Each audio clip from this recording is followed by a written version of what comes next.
If you feel like you're attracting controlling people and dynamics, and you would like to learn how to avoid feeling controlled in your life, this video is for you. If you are an empath and a manifester in human design, you are going to get a lot of benefit from this video.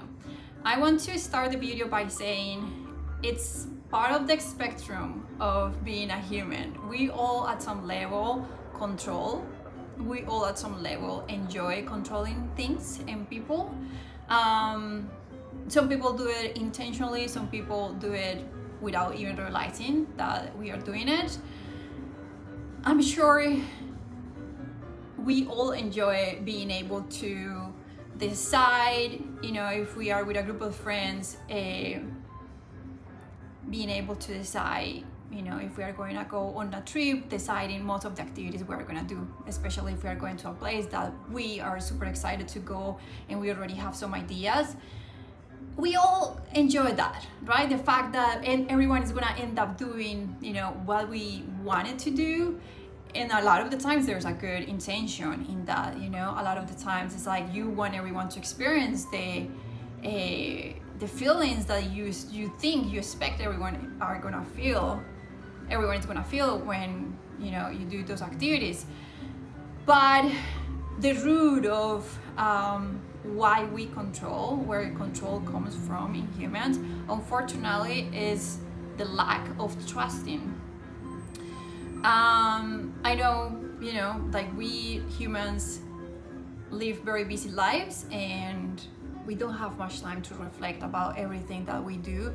We just jump into things and we make decisions and we suggest things, and we end up controlling or feeling controlled by other people. So I just wanted to say it's something very human, super normal, but I understand the feeling as an empathic and a manifestor in human design, the feeling of just seeing that a lot of dynamics and a lot of people are coming into your life, and you kind of want to run away from everything and everyone because you feel the energy. Even before they say something, you're like, oh, they want to control me. So I got you. I have some strategies that have been working beautifully for me, and I'm super confident they are gonna work for you too. So the first strategy, I think it's always very, very, very important to reflect. Take a little time. If you journal, use your journal. If you like going for walks, go for a little walk. Listen to music, whatever makes you go into that state of reflection. Thinking what areas in your life, because I think I need to explain a little bit about the first strategy. When we feel like a lot of things in our lives feel controlling, dynamics and people, what happens is that we are projecting what we are experiencing inside. And again, we are busy. We are busy minds. We have busy lives. There's not a way that you know all these behaviors and where all these behaviors come from. That's why people like us that love, learning about psychology and spirituality, that's why we are here, to teach you and guide you and show you the things that you can apply into your life to improve and live a more experience more freedom in this case into your life. So journal. I was saying it is a projection. It is a projection, and we can fix it. So first step, journal. Reflect a little bit about what areas in your life. Forget about the people and the dynamics you already are noticing that are presenting in your life that make you feel controlled. Put them outside of this equation for a moment and think about you internally in your routine and the things that you do, the way you think, the way you relate to yourself. What feels a little controlling? I have to say, I love being a healthy person, but the way I learned how to be a healthy person, I grew up with a very healthy mom. She's a nutritionist, very spiritual, and she's a loving mom. I love her so much, but at the same time, she's my mom, so of course she needed to in some moments in my life she needed to be a little strict with rules and things. So I feel like diet and being healthy sometimes it feels controlling in my life, so I can go on extreme sometimes, like, okay, I'm only eating these things, or I already know that about my personality, the way I am. So there's always room for an area where we are being controlling. The other way that I notice in my life is like, yes, I have these multiple friendships, relationships, but there's usually one person that annoys us, that we, since we pick up the phone, we are like controlling the conversation because we don't want them to be too dramatic, we don't want to deal with their drama, or they talk too much, so we start controlling the conversation, so we get the outcome we want. Strategy 2, which is very important, and I want to say it can be depending on where you are in life. I would say, I've been working on myself for a couple of years. If it's your first time, if you're really new to start working on yourself, sometimes this step might feel heavy. So I would say if you have, if you have access to therapy, or someone that you really trust, a friend that you can talk about these things, I think it's important to have someone that can give you some support, because sometimes you can find very painful things. It's going back in history, going back in your story, your story, that's history too, in your story, and find moments that the same feeling you are experiencing at the moment felt very strong. I can give you an example, a personal example, in my personal life. I grew up in Colombia, a beautiful country, but in the time I was born, in the 90s, and the way it felt for me growing up, I'm sure, different people might have had different experiences. For me, it felt limited. It used to be a very conservative country. Most people were very Catholic, and the beauty stereotype, I think it was kind of the same. There wasn't a lot of room for different forms of beauty. I felt always like if I wasn't blonde with voluminous body, like I wasn't part of the stereotype of beauty in my country. So that felt very limited. I felt very controlled, like I needed to feed the standards of society. So that's my memory in the back, and that helps me now to have a lot of compassion of why feeling control might be a very strong emotion in my life, and why my needs might be different than others. I feel like you might have seen also that for some people, if there is a controlling dynamic, they're very good at saying, hey, no, you know what, this is what I want, this is what I need, da da da da. But for empaths and for people that have had bad experiences related to control, it's not as easy. So I want to acknowledge that, and all my empathy for you, empaths team here, club here. So that's the second step, going back in history, in your story, to reflect where was the event, the big moment where you started feeling like these people or dynamics, controlling people dynamics, felt very strong for you. And the third strategy I suggest, again, if you are new to all this kind of work, I would recommend that you work with someone. But if you have a little experience of working on yourself, I would say just do a little inner child or shadow work.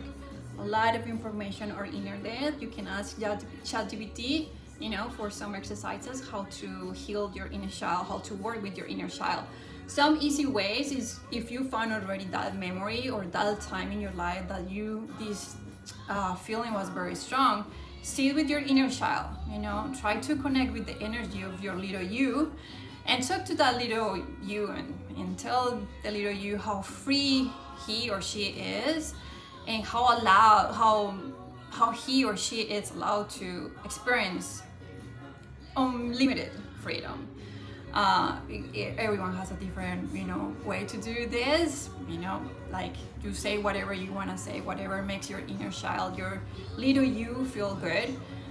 That's one version of this strategy. Other version, if you're not into doing therapy, if you're not into doing this kind of work, find activities that your inner you, your leader you, will feel free, and do it often.